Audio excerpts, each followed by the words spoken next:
Bu videoda təkliflər bölməsi haqqında ətraflı məlumat bölüşəcəm.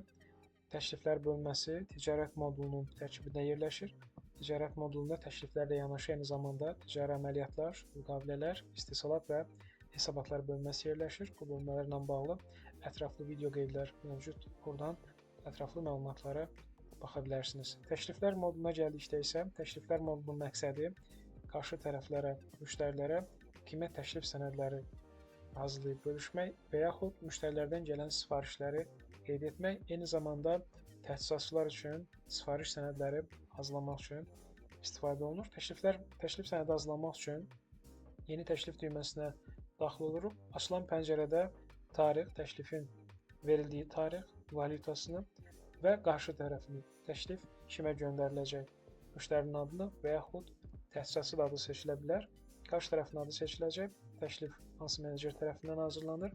Əgər təklif müqavilə əsasındadırsa, müqavilədə müvafiq olaraq seçilə bilər. Agent vasitəçi şəxs mənasına gəlir. Əgər bu təklif prosesi zamanı, bu təklif əməliyyatının icrası zamanı təklifin qarşı tərəfə göndərilməsi prosesində arada bir vasitəçi varsa, onun adı seçilə bilər. Təbii zərurxana deyil və ambar. Bu göndərdiyimiz təklif sənədi üzrə sonradan alış və yaxud satış prosesi baş verərsə, razılaşdırılarsa, o zaman məhsul hansı ambardan çıxacaq və yaxud hansı ambara düşəcək. Öncədən ambar seçimi həyata keçirilə bilər.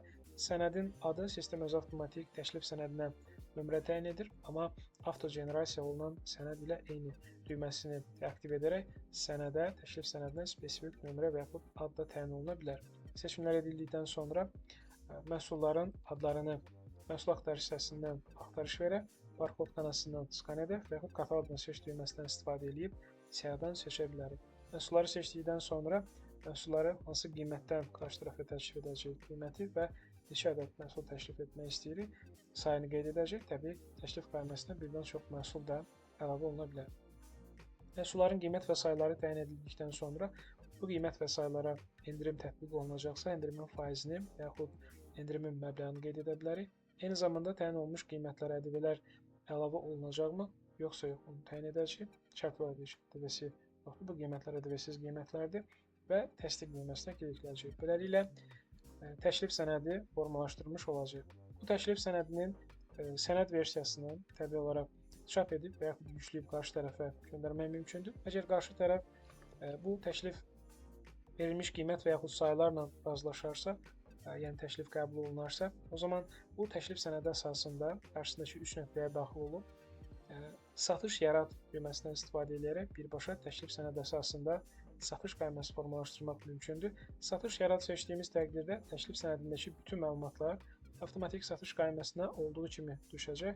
Lazım olarsa bu mərhələdə dəyişiklik etmək də mümkündür. Yəni şərt olaraq təklif sənədində məhsul ikinci məhsuldan bir ədəd təklif olunmuşdur, amma müştəri sifariş zamanı 2 ədəd göndərilməsini istəyib, bu mərhələdə say və yaxud qiymətlər dəyişdirilə bilər. Təsdiq etdiyimiz təqdirdə təklif sənədi əsasında avtomatik satış qayməsi formalaşdırılmış olacaq. Və eyni zamanda bu təklif sənədləri də sistemdə olduğu kimi qalmağa davam eləyəcək. Daha sonra təklif sənədlərinə daxil olduqda bu təklif sənədlərinin tərkibində hansı məhsullar mövcud idi, bu təklif sənədləri üzrə hansı qaymələr formalaşdırılıb, bu təklif sənədləri üzrə hər hansı bir yazışma olubsa, hansı qeydlər varsa, eyni zamanda təklif sənədi üzərində aparılmış dəyişikliklərlə bağlı məlumatları izləmə imkanımız olacaq. Təklifin sənəd formalarının da sistemə əlavə edilməsi, sənəd formalarının tənzimləməsindən bağlı ayrıca video material mövcuddur. Oradan keçid edərək sənəd formalarını tənzimləyib sistemə əlavə edə bilərsiniz. Təkliflərin formatını sistemə əlavə etdiyiniz şablon əsasında avtomatik formalaşdıracaq və buradan siz həmin təklif formasını yükləyərək və yaxud çap eləyərək ya da sadəcə açıb baxa bilərsiniz. Verdiyiniz şablonlar əsasında avtomatik təklif sənəd formalarında sistem formalaşdıracaq.